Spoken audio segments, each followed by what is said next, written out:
নমস্কার বন্ধুরা, বনামি কিচেনে আপনাদের স্বাগত। আজকে আমি লিচুর একটা খুব টেস্টি, খুবই মিষ্টি মিষ্টি একটা রেসিপি বানাবো। এর জন্য আমি লিচু নিয়েছি 500 গ্রাম। এটা হচ্ছে স্টাফড লিচি বলা যায় বা পুর ভরা লিচি। তো এর জন্য লিচুর খোসাগুলো ছাড়িয়ে মাঝখান থেকে বীজটা বের করে নিতে হবে। আমি দেখিয়ে দিচ্ছি যে সেটা কি করে করতে হবে। স্টাফড লিচির জন্য খোয়া ক্ষীর নিয়েছি 200 গ্রাম, দুধ নিয়েছি হাফ কাপ, একটা বড় এলাচ, জাফরান দুধে ভিজিয়ে নিয়েছি। আমি যে পরিমাণটা নিয়েছি সেটা 10 থেকে 12টা লিচুর জন্য। আপনারা যে পরিমাণে লিচু নেবেন এটাও কম বেশি করে নেবেন। এবারে আমি লিচুগুলো থেকে বীজ বের করে নেব। তো তার জন্য বোটাটাকে প্রথমে ছাড়িয়ে নেব। এবারে বোটাটা হাত দিয়ে ছাড়িয়ে, খোসাটা আমি পুরো ছাড়াবো না, অর্ধেকটা ছাড়িয়ে নিচ্ছি।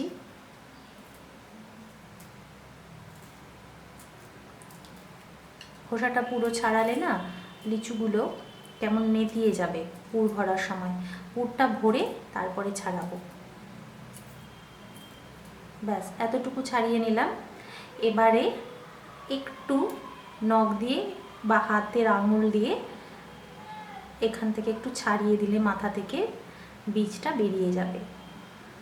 সুন্দর করে বীজটা বেরিয়ে এলো।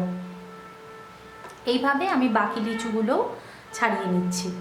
লিচুর খোসাগুলো এবং বীজ আমি ছাড়িয়ে নিয়েছি। এবার পরবর্তী ধাপে কি করছি দেখিয়ে দিই। পুরটা বানানোর জন্য কড়াই গরম করে তাতে 1 চামচ ঘি দিলাম। ঘি দিয়ে দিচ্ছি লিকুইড দুধ হাফ কাপ।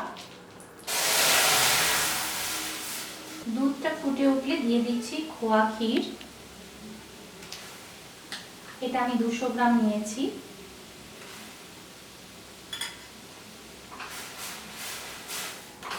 ভালো করে গলিয়ে নেব।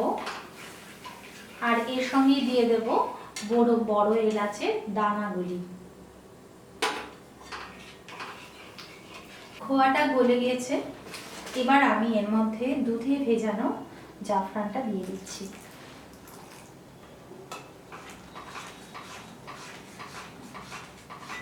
এতে একটা সুন্দর ক্রিমি কালার হবে। এটা ততক্ষণ অবধি নাড়াচাড়া করে রান্না করে নিতে হবে যতক্ষণ অবধি এটা খোয়া ক্ষীরের মতন একটা ঘন টেক্সচার না হচ্ছে। দেখুন এটা হয়ে গেছে, চারপাশ থেকে ছেড়ে ছেড়ে আসছে আর অনেকটা কিন্তু টেক্সচারটা ঘন হয়ে গেছে। এটা ফ্লেম অফ করে কিছুক্ষণ নর্মাল টেম্পারেচারে আসা পর্যন্ত রেখে দিলেই কিন্তু শক্ত হয়ে যাবে। তো আমি এবার ফ্লেমটা অফ করে দিলাম। স্টাফড লিচুর জন্য আমি যে পুরটা বানিয়েছিলাম সেটা ঠান্ডা হয়ে গেছে। এবার এটা আমি এখান থেকে নিয়ে পুর ভরবো। এবারে লিচুগুলো নিয়ে এর ভেতরে আমি পুরটা ভরে দেব।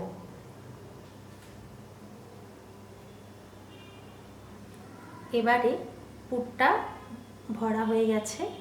দেখুন পুরো পুরটা কিন্তু ভরেছে। এইভাবে প্রত্যেকটা আমি ভরে নিচ্ছি।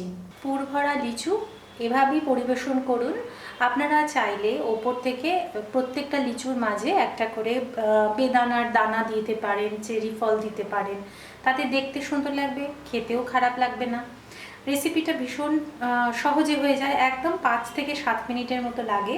খুব টেস্টি, বাচ্চা থেকে বড় সবারই ভালো লাগবে। তা আপনাদেরও ভালো লাগলো আশা করছি। যদি ভালো লাগে তাহলে Banami কিচেনকে please like O share করবেন এবং সাবস্ক্রাইব করবেন।